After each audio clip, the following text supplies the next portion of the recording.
It's 5 o'clock in the afternoon on a Friday. You're getting off of work. Woohoo! 2 days of pure bliss. What are you going to do with your time?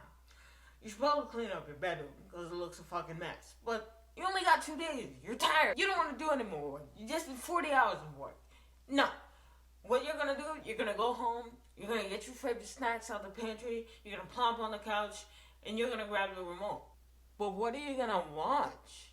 You like LGBTQIA content. So you go over to Netflix, you go over onto the top bar where the menu is, you scroll all the way to the end, and you click LGBTQIA content. First of all, why is the entire queer community grouped together like that? But we don't have time to assess that. You click on the tab, and lo and behold, it's the same 10 movies that you've been watching for the last decade. It's the same 10 movies. The same exact 10 movies.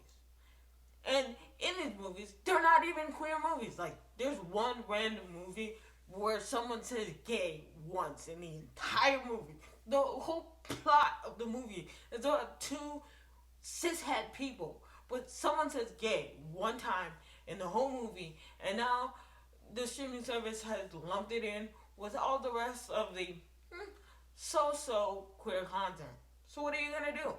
There's nothing to watch on whatever streaming platform you're on.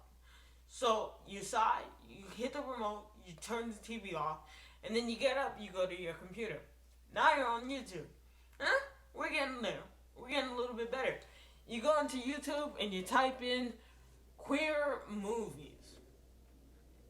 I will admit you're a bit of an uneducated gay.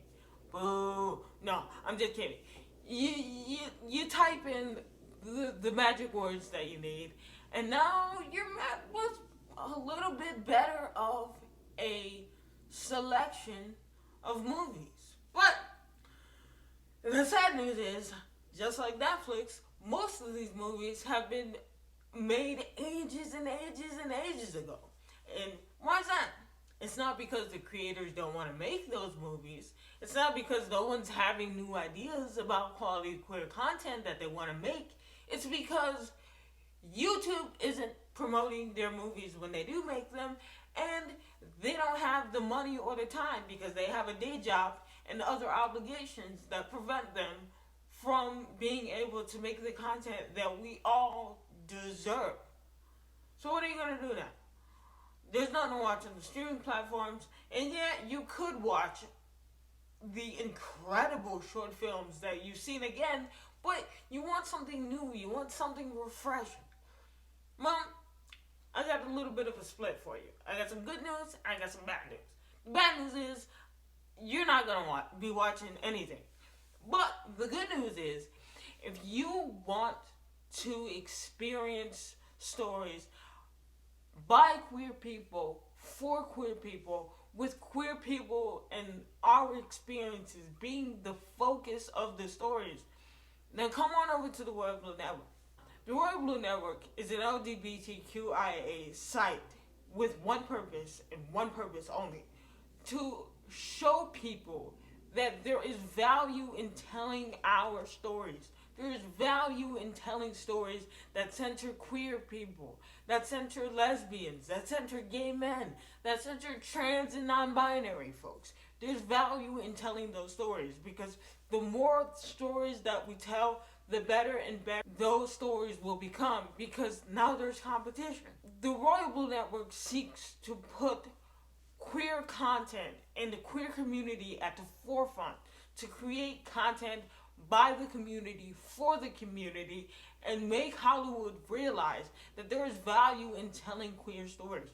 There is value in telling stories that center the trans experience, that center the queer experience, that center the lesbian experience, because the more stories that we tell, the better the stories will be, and the more broadened that little corner of Netflix will become. So, if you like to read, and you want better representation when it comes to queer content, then come on over to the Royal Blue Network, because over there it's all about quality, and it's all about inclusivity, and it's all about painting the queer community in the array of colors that we are. If you're ready for some real queer stories, go on over to the worldbluenetwork.com today.